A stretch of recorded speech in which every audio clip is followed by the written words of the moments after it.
আগামীকাল দ্বাদশ ত্রাদশ জাতীয় সংসদ নির্বাচন, সেই নির্বাচন উপলক্ষে কিন্তু ফরিদপুর সহ সারা বাংলাদেশেই কিন্তু শেষ মুহূর্তের যেই প্রস্তুতি সেটি কিন্তু সম্পন্ন করার চেষ্টা করছে প্রশাসনের পক্ষ থেকে। আমরা দেখেছি যে ফরিদপুরের বিভিন্ন উপজেলাতে গতকালকেই কিন্তু নির্বাচনের যে সামগ্রী সেটি কিন্তু পৌঁছানো হয়েছে। আজকে উপজেলা থেকে কিন্তু যে সমস্ত ভোট কেন্দ্রগুলো রয়েছে সেই ভোট কেন্দ্রগুলোতে আজকে তাদের যেই নির্বাচনের যে সরঞ্জামাদি সেটি আসলে পৌঁছানোর জন্য বিভিন্ন ব্যবস্থা নেওয়া হচ্ছে।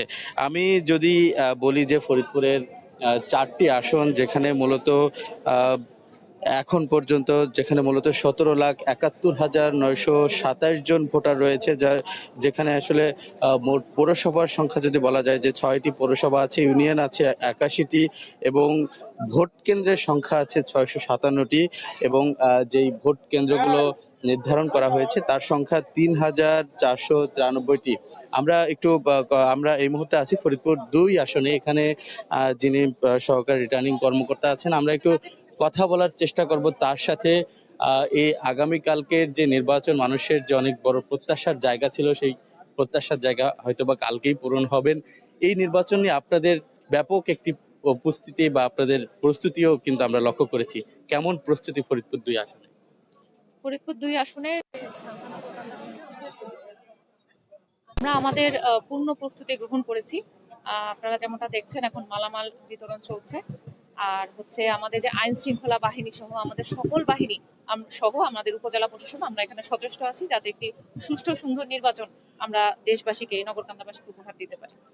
জেলা হিসেবে আমরা জানি যে ফরিদপুর সহ 4টি জেলাকে আসলে ঝুঁকিপূর্ণ জেলা হিসেবে নির্ধারণ করা হয়েছে। এখানে ফরিদপুর জেলার মধ্যে আবার কয়েকটি আসনকে এক ধরনের ঝুঁকির আওতায়ও আনা হয়েছে, গুরুত্বপূর্ণ আসন হিসেবে বিবেচনা করা হচ্ছে। আপনার ফরিদপুর 2 তাদের মধ্যে অন্যতম। সেই জায়গাটা থেকে আপনার ভোটাররা আসলে কতটুকু আশ্বস্ত হবেন নির্বিঘ্নে ভোট দেওয়ার ক্ষেত্রে? আপনাদের পরিস্থিতিগুলো যদি একটু বলতেন। মানে আমরা যেমন আপনারা নিশ্চয়ই লক্ষ্য করে থাকবেন, আমাদের সমন্বিত টহল কার্যক্রম কিন্তু চলমান আছে। তো এই টহল কার্যক্রমের অংশ হিসেবে আমরা যখনই হচ্ছে যেখানে গিয়েছি, মানুষের সাথে কথা বলেছি, আমাদের কিন্তু মানুষজন মানে ভালো একটা ফিডব্যাক দিয়েছে যে না, তাদের কোনো সমস্যা নেই, তারা নির্বিঘ্নে ভোট দিতে যাবে। এই ধরনের কিছু আশ্বস্ত আমাদেরকে করেছে এবং আমরাও যথাসাধ্য চেষ্টা করে যাচ্ছি যাতে মানুষ ভোট কেন্দ্রে নির্বিঘ্নে আসতে পারে। হ্যাঁ, আমি আপনাদের মাধ্যমে আমাদের নগরকান্দা উপজেলাবাসীকে অনুরোধ করব যে আপনারা নির্বিঘ্নে আগামীকালকে ভোট দিতে আসবেন। আপনাদের যে নাগরিক অধিকার সেটি আপনারা সুষ্ঠুভাবে প্রয়োগ করবেন। আমরা আইন শৃঙ্খলার দায়িত্বে যারা আছে, উপজেলা প্রশাসন আছে, বিভিন্ন বাহিনী এখানে ডেপ্লয়েড আছে, আমরা সকলে আমাদের সম্মিলিতভাবে আমাদের 100% আমাদের চেষ্টা থাকবে যাতে আমাদের নির্বাচনটা সুষ্ঠু সুন্দরভাবে। প্রতি বছরই তো আমরা দেখি যে আইন শৃঙ্খলা বাহিনীর সদস্যরা ভোট কেন্দ্র এবং ভোটের যে সরঞ্জামাতি এটি পাহারা দেওয়ার কাজটাই আসলে বেশি করেন। এবার কি একটু ব্যতিক্রম কোনো কিছু হবে কিনা? ভোটারদের নির্বিঘ্নে ভোট দেওয়ার ক্ষেত্রে তাদের কোনো তৎপরতা থাকবে কিনা? তাদের তৎপরতা যেমন আইন শৃঙ্খলা বাহিনী সহ আমাদের কিন্তু 4 জন ম্যাজিস্ট্রেট অলরেডি আছেন, ডেপ্লয়েড আছেন এবং তারাই হচ্ছে আজকে সহ তারা দায়িত্ব পালন করে যাচ্ছেন। আজকেও তারা বের হবেন। আগামীকালও হচ্ছে 4 জন ম্যাজিস্ট্রেটের নেতৃত্বে বিভিন্ন বাহিনী 4টি জায়গায় আমরা ভাগ করেছি, 4টি জোনে ভাগ করেছি, বিভিন্ন বাহিনী ডেপ্লয়েড থাকবে এবং আমরা আশা করছি যে নির্বাচনটি সুষ্ঠু সুন্দর হবে। গতকালকে থেকে এই তো রাত 12টার পর থেকে বিভিন্ন যানবাহন চলাচলের উপর নিষেধাজ্ঞা আরোপ করা হয়েছে। আসলে কি কি যানবাহন এখন পর্যন্ত আপনার এই অঞ্চলে বা মফস্বল এলাকাগুলোতে চলতে পারে বলে আপনি বলছেন? যেমন আপনারা একটা পরিপত্র দেখেছেন নির্বাচন কমিশনে, তারপরে আমাদের ডিসি অফিস থেকেও কিন্তু একটা পরিপত্র দিয়েছে, যেটা হচ্ছে আমরা বিজ্ঞপ্তি দিয়েছে, যেটা আমরা আমাদের গ্রুপে শেয়ার করেছি, বিভিন্ন মাধ্যমে শেয়ার করেছি, যে ট্রাক যেগুলো জরুরি সেবা, বিদ্যুৎ, তারপরে হচ্ছে টেলিফোন, জরুরি সেবা, হাসপাতাল, এগুলার আওতার বাইরে থাকবে, নিষেধাজ্ঞার আওতার বাইরে থাকবে। ধন্যবাদ আপনাকে। আপনারা শুনছিলেন সহকারী রিটার্নিং কর্মকর্তা, যিনি নগরকান্দা উপজেলা নির্বাহী কর্মকর্তা, তার মুখ থেকে যে ভোটাররা এবার আসলে নির্বিঘ্নে ভোট দেওয়ার ক্ষেত্রে তাদের যে প্রস্তুতি, সেই প্রস্তুতির কথা কিন্তু আমাদেরকে জানাচ্ছিলেন।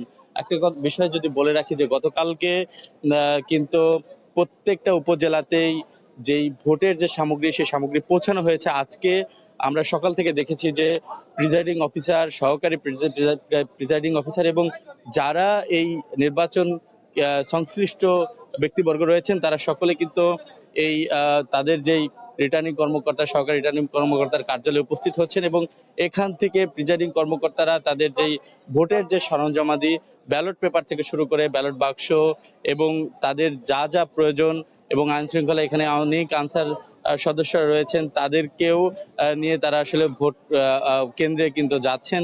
আমরা দেখেছি যে সব মিলিয়ে ফরিদপুরের বিভিন্ন উপজেলাতে বিভিন্ন আসনগুলোতে কিন্তু একটি ব্যাপক আইন শৃঙ্খলা বাহিনীর উপস্থিতিও কিন্তু করা হয়েছে, বাড়ানো হয়েছে। এবং যদি বলা যায় যে গতকালকে স্বরাষ্ট্র উপদেষ্টা এসেছিলেন ফরিদপুরে, তিনিও কিন্তু বলেছেন যে ফরিদপুরের যেহেতু ঝুঁকিপূর্ণ জেলা হিসেবে বিবেচনা করা হয়, যার কারণে এখানে কিন্তু আইন শৃঙ্খলা বাহিনীর যে নিরাপত্তা সেটি কিন্তু বাড়ানো হয়েছে। এবং তিনি আরো বেশি সন্তোষ প্রকাশ করেছেন যে এখানে কিন্তু ব্যাপক একটি আইন শৃঙ্খলা বাহিনীর উপস্থিতি থাকবেন। এবং তিনি আরেকটা কথা বলেছেন যে এবারের নির্বাচন আসলে এমন নির্বাচন হবে যেটি আসলে কখনো বাংলার মানুষ বা এদেশের মানুষ আসলে দেখেনি। সব মিলিয়ে এই ছিল আমার ফরিদপুর থেকে নির্বাচনের যে আগাম একদিন আগেই যেই প্রস্তুতি নেওয়া হচ্ছে সেই প্রস্তুতির সর্বশেষ খবরাখবর।